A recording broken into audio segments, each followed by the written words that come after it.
Okay, let's see. Next would be buildability.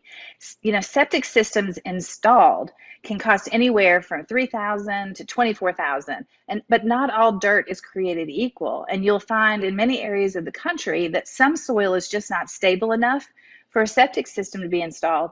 It's usually true like in mountainous and rocky areas, or even in marshland, that cannot support the weight, like on the bank of a river that's constantly shifting. And although less desirable soil wouldn't necessarily be a deal breaker, it's helpful to find out this information about your property up front if possible. So I always ask the seller, is it buildable? And if they say yes, how do you know? Do you have a septic permit? Have you ever pulled a septic permit?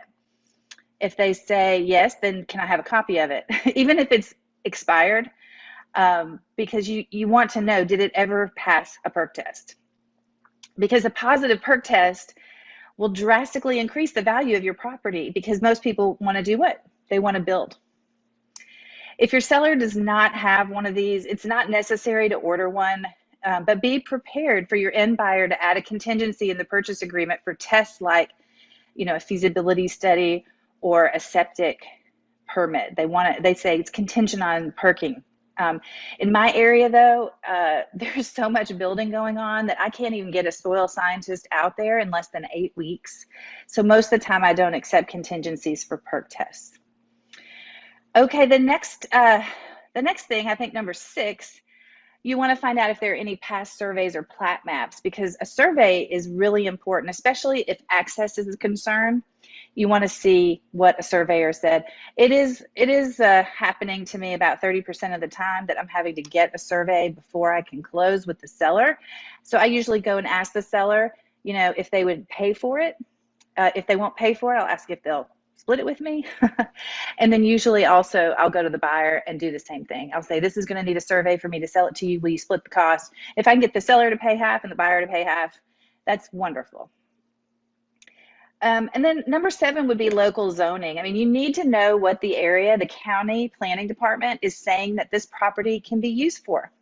So if it's zoned commercial, you can't put up a single family house and vice versa.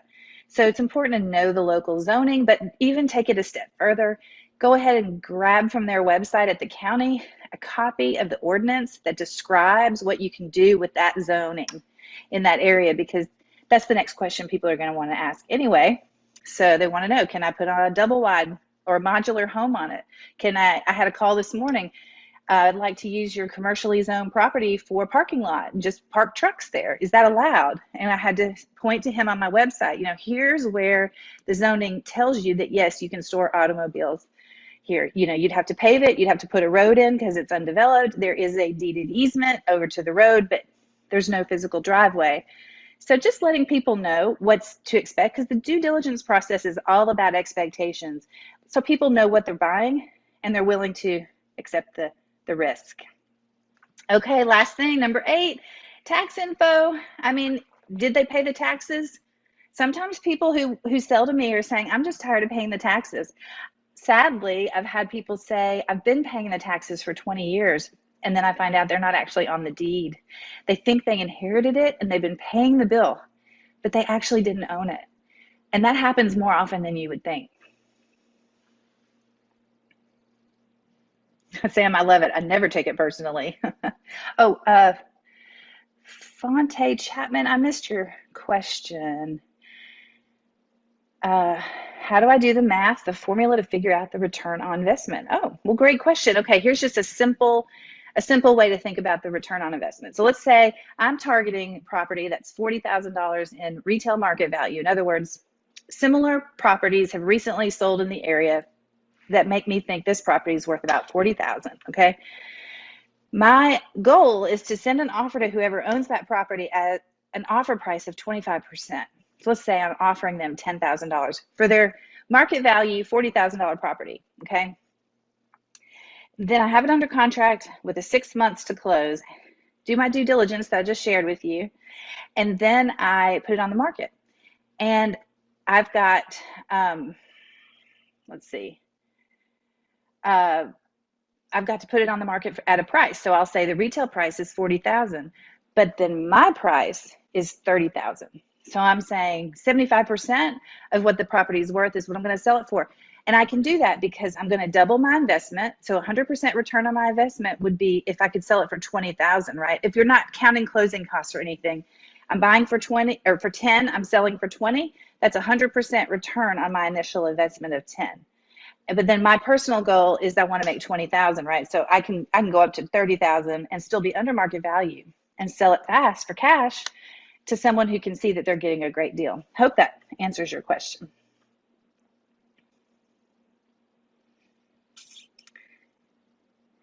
Thank you, Sam. Yes, surveyors are tied up too. So if I can't get a survey in a reasonable time frame, I mean, I have to wait on a surveyor because usually title insurance won't convey the property without a survey. So you just have to communicate with the person that you're doing the deal with and make sure that they understand that we're waiting on a surveyor. And most people are patient, they're willing to do that.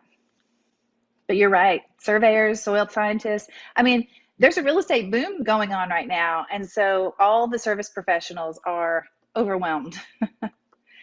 Kevin Pierney said, what zoning do you look for and what zoning do you exclude?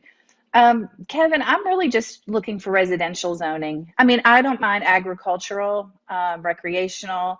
I'm not looking for commercial. I'm not looking for industrial. I do get those from time to time. I have a few right now, in fact, that are commercial, and I have one that's industrial. That's usually, though, because I've mailed them about their residential property and they say, well, either yes to the residential property or maybe no, but they say I do have another property.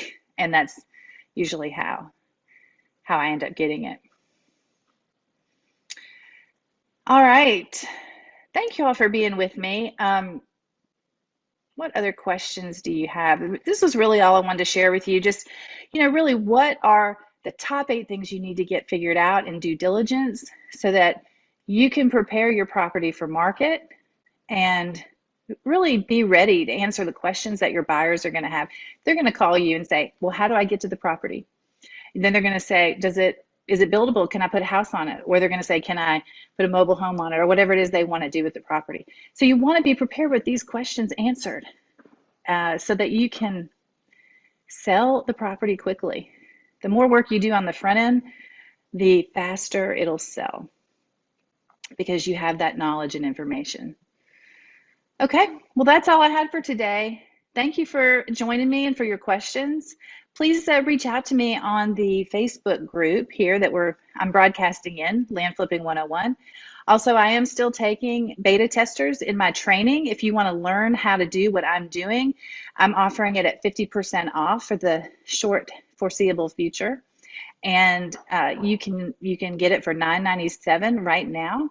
And what you'll get is you'll go through my training on how I'm doing what I'm doing, exactly how it's got the forms. It's really an A to Z blueprint. It's got everything you need to get you a deal. And then once you have a deal, you can bring it to me, joint venture partner with me. I'll go in on it 50-50 with you, and I will help you do the research, analyze the price, and consult with you on the best way to go about getting it sold, how to negotiate with the seller, how to negotiate with buyers when they come along as well, and get you all the way to the closing table. So I'm happy to help you get moving in your land investing business. And, if you don't want to do that, that's okay. I'm really not trying to sell training, but I do want to do land deals. I think I have about 24 or so deals in my pipeline right now. Most of those are on the market. I think 20 of them are on the market, maybe 21. And so I want to do more deals. I can only do so many. So I'd love to join with you, teach you how I'm doing it so that we can be looking for similar goals, $20,000 profit. And yeah, we could make some money together, and I'll help you learn how to do it. In fact, if you do a few deals with me, for a limited time, I'm offering that if you do a few deals with me in a joint venture, I'll just refund the training costs because I don't really want I'm not trying to sell courses. So that is my motivation. Thank you all so much for joining me. Reach out to me, just leave a message on the Facebook page, or feel free to private message me. I look at every one of those messages myself. So I look forward to seeing you there. Until next week, bye-bye.